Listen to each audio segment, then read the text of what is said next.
Hello everyone. CDP में पहला कदम और आपको नाम सुनने को मिलता है जीन प्याजे। जीन प्याजे, यहाँ ध्यान रखेंगे जो लास्ट का ये टी है दैट इज साइलेंट। तो जब आप इनका नाम लेंगे आप प्यागेट नहीं प्याजे बोलेंगे। So it's Jean प्याजे।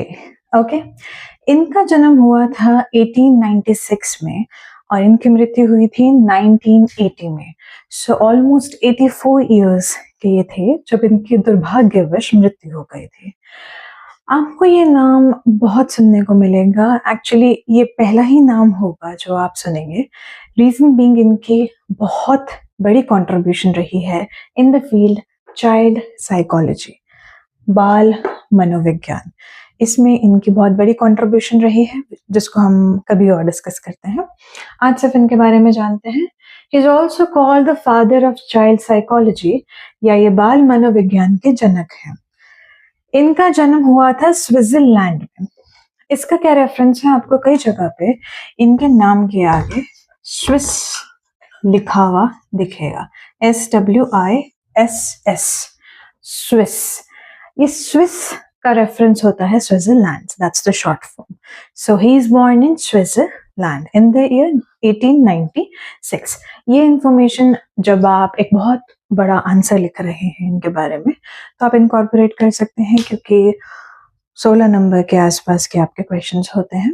ये डिफरेंट रहेगा डिफरेंट यूनिवर्सिटीज में, बट 10 से 16 के बीच की मार्किंग रहती है, तो आप इंफॉर्मेशन नोट डाउन कर सकते हैं। बढ़ते हैं आगे। जीन प्याजे के 3 अलग अलग फील्ड्स में, ये तीनों ही फील्ड्स बहुत अलग हैं और इन तीनों फील्ड्स में उनके कॉन्ट्रीब्यूशंस रहे हैं। पहली फील्ड है बायोलॉजिस्ट, जिसे हम कहते हैं जीव विज्ञानी। दूसरी फिलोसोफर या फिलोसफी, जिसे कहते हैं दार्शनिक। And the last one is psychologist, जिसे कहते हैं मनोविज्ञान, जो आपने अभी अभी पढ़ा। बायोलॉजिस्ट का क्या काम होता है? Biologist talks about the interrelationship between the living beings and their interaction with the environment.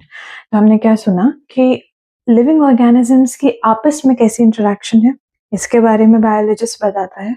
साथ ही साथ उस लिविंग ऑर्गेनिज्म की अपने आसपास के एनवायरनमेंट के साथ भी क्या इंटरेक्शन है, क्या रिलेशनशिप है, वो भी आपको यहाँ पता चलता है।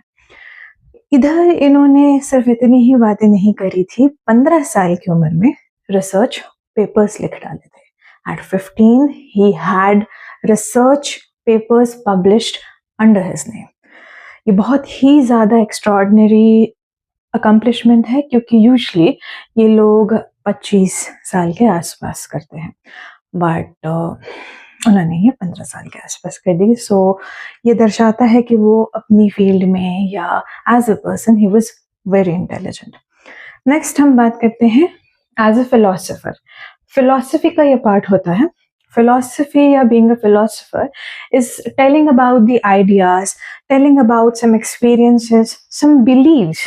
Beliefs जैसे कि आप किसी चीज़ में मानते हैं या आप किसी चीज़ में क्यों नहीं मानते हैं, वो जब आप लोगों को समझाते हैं तो that is kind of a philosophy, या you become a philosopher. Next is psychologist. Psychologist is a person who studies the mind and the behavior.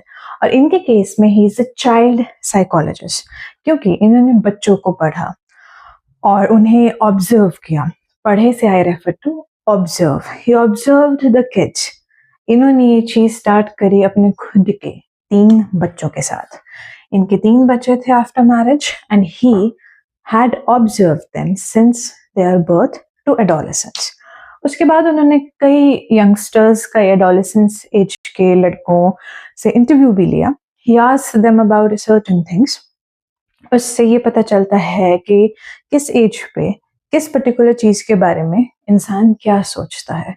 So this is about Jean प्याजे। ओके, ये बहुत ही एक ओवरऑल एक short view point है इनके बारे में। इसमें आप अपने कुछ पॉइंट्स जो है नोट डाउन कर सकते हैं। And if this video is helpful, please like, share and comment.